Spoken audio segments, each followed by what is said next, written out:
सीतापुर गांव में भुवनेश्वरी और गोविंद नाम के एक पति पत्नी रहते हैं। भुवनेश्वरी गोविंद की दूसरी पत्नी है। स्वास्थ्य खराब रहने के कारण उसकी पहली पत्नी पद्मा का निधन हो गया, जिससे एक बेटी नैनी है। भुवनेश्वरी की भी एक बेटी है जिसका नाम मैथिली है। नैनी और मैथिली केवल नाम के लिए सौतेली बहनें हैं। वे एक साथ ही रहना पसंद करती हैं और सगी बहनों से भी बढ़कर हैं। घर में हमेशा उनका शोर शराबा सुनाई देता रहता है। वे दोनों एक दूसरे को खूब छेड़ती हैं और मजे लेती हैं। एक दिन नैनी सुबह उठी। मैथिली, कल रात तुमने मुझे डराया था ना, देखो मैं क्या करती हूँ। मैथिली को सुबह उठते ही ब्लैक टी पीना पसंद है। नैनी रसोई में गई, एक ग्लास में कुछ चॉकलेट पाउडर लिया, गर्म पानी डाला और उसे अच्छी तरह मिलाया। वो उसे लेकर बेडरूम में गई और उसे अपनी बहन की मेज के पास रख दिया। मैथिली चॉकलेट फ्लेवर बिल्कुल पसंद नहीं करती। यही वजह है कि नैनी ने चुपचाप टेबल पर चॉकलेट भरा ग्लास रखा और बिस्तर के नीचे छिप गई। थोड़ी देर बाद मैथिली उठती है और ग्लास देखकर सोचती है कि उसकी माँ ने हमेशा की तरह ब्लैक टी रखी है। वो उसकी चुस्की लेती है। ये जानकर कि ये चॉकलेट है, वो ग्लास को फौरन फर्श पर फेंक देती है। माँ, माँ! उसी समय भुवनेश्वरी बस जागी ही थी और रसोई में जा रही थी। मैथिली की आवाज सुनकर वो बच्चों के कमरे में आती है। अपनी माँ को देखकर मैथिली गुस्से में, ये क्या है माँ? पहले से ही तुम जानती हो कि मुझे चॉकलेट फ्लेवर बिल्कुल पसंद नहीं है, लेकिन फिर भी तुमने मुझे चॉकलेट कॉफी दी।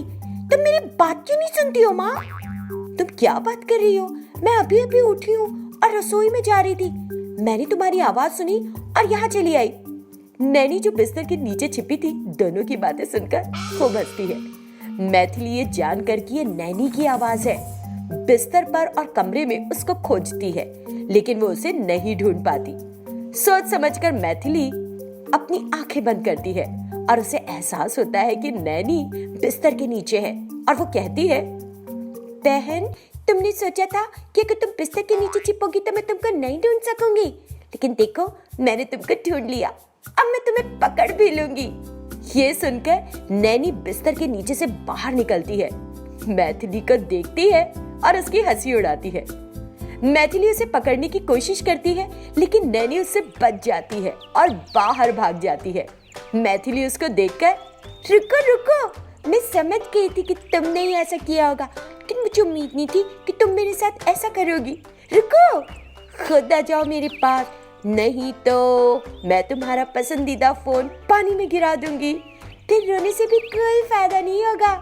आओ, खुद आ जाओ मेरे पास।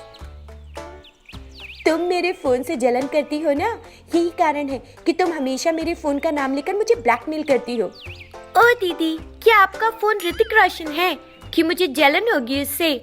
अगर मेरा जन्म कुछ सालों पहले हो गया होता तो शाहरुख, ऋतिक रोशन मेरे पीछे पीछे दौड़ते और मुझे प्रपोज करते कि वो मुझे अपने दिल की रानी बनाएंगे।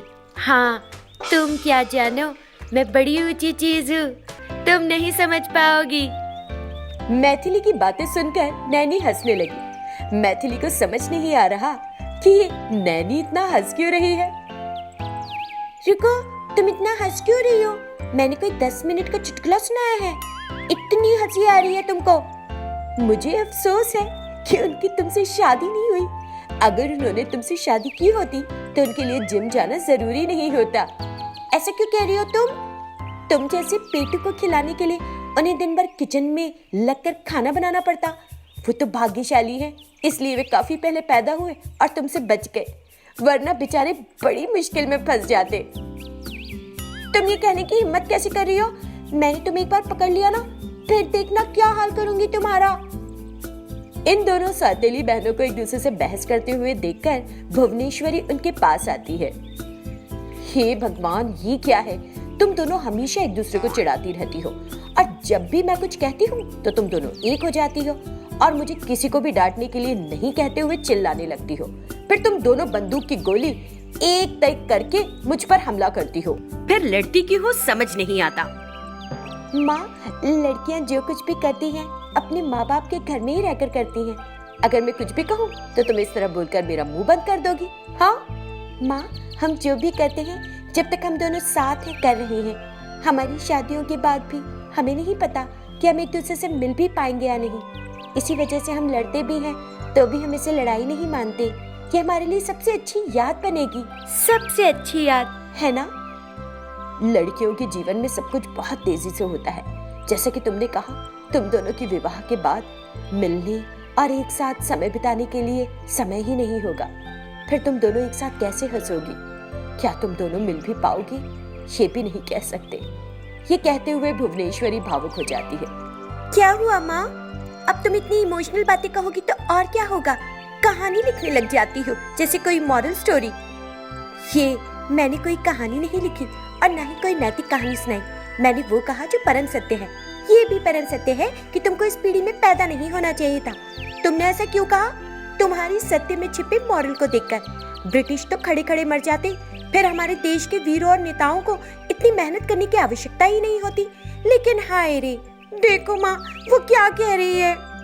तुम दोनों एक दूसरे को चिढ़ाना बंद कर और नाश्ता करने आओ। वहां से दोनों डाइनिंग टेबल पर जाती हैं और एक दूसरे के सामने बैठती हैं, अपना नाश्ता खत्म करती हैं। इसके बाद दोनों हॉल में एक सोफे पर बैठ गई और टीवी के रिमोट को पकड़ लिया। पहले मैंने रिमोट पकड़ा था, इसलिए मैं जो कुछ भी टीवी पर देखूं तुमको भी वही देखना होगा। नहीं नहीं, मैंने पकड़ा था रिमोट को, इसलिए मैं जो चैनल लगाऊंगी वही देखोगी तुम भी। नहीं, मैंने इसे पहले पकड़ा था। नहीं, मैंने पकड़ा था। उनकी लड़ाई की आवाज सुनकर उनकी माँ वहां आती है और दोनों से रिमोट ले लेती है। अब हम एक चैलेंज देंगे, जो भी हारेगा उसे विजेता जो भी कहेगा करना पड़ेगा। पहले को चैलेंज क्या है? तुम हारने से डर रही हो, है ना? चलिए बताइए चैलेंज, फिर देखते हैं कौन हारता है। अब हम कौन बनेगा विन वाला खेल खेलेंगे। अब मुझे समझ में आया, चैलेंज के नाम पर आप हमारी पढ़ाई परखेंगी। आप बस पूछिए, हम जवाब देंगे और जीत जाएंगे। माँ, रसोई से कुछ लीक होने की बदबू आ रही है। हाँ माँ, आ रही है, जाओ और देखो। मुझे तो कोई गैस की बदबू नहीं आ रही, तुम दोनों को कैसे आ रही है? ये कहकर वो रसोई में जाकर जांच करती है। इसे सही मौका देखकर दोनों सौतेली बहनें घर से भाग जाती है। ये देखकर भुवनेश्वरी, तुम दोनों शरारतों में बंदरों से आगे निकल गई हो। कभी तो तुम घर लौटोगी ना, भूख तो लगेगी ना, तो आओगी, तब पकड़ूंगी। घर से बाहर जाने के बाद दोनों बहनें आम के बगीचे में आ जाती हैं। सिक्योरिटी गार्ड एक पेड़ के नीचे सो रहा होता है। इसे देखकर वे कुछ आमों को तोड़ने की कोशिश करती हैं। वे आमों पर पत्थर फेंकती हैं, लेकिन कोई भी पत्थर आमों को नहीं गिरा पाता। एक भी आम नीचे नहीं गिरता। आज क्या हुआ? तुम एक भी आम नहीं गिरा पा रही हो? यही तो मैं भी नहीं समझ पा रही हूँ। मुझे आश्चर्य है कि जो आमों पर पत्थर मार रही है वो मैं ही हूँ या कोई और। चलो कोई नहीं नैनी, मुझे लगता है कि आज आम खाने को नहीं मिलने वाले। मुझे गुस्सा आ रहा है, आखिरी बार मैं इस पत्थर को फेंकना चाहती हूँ। ऐसा कहकर वो पत्थर फेंकती है। पत्थर हवा में उड़ता तो है जाकर, लेकिन लगता है सिक्योरिटी गार्ड को। इससे वो जाग जाता है। कौन है वहाँ? डर के मारे दोनों सौतेली बहनें वहां से भाग जाती हैं।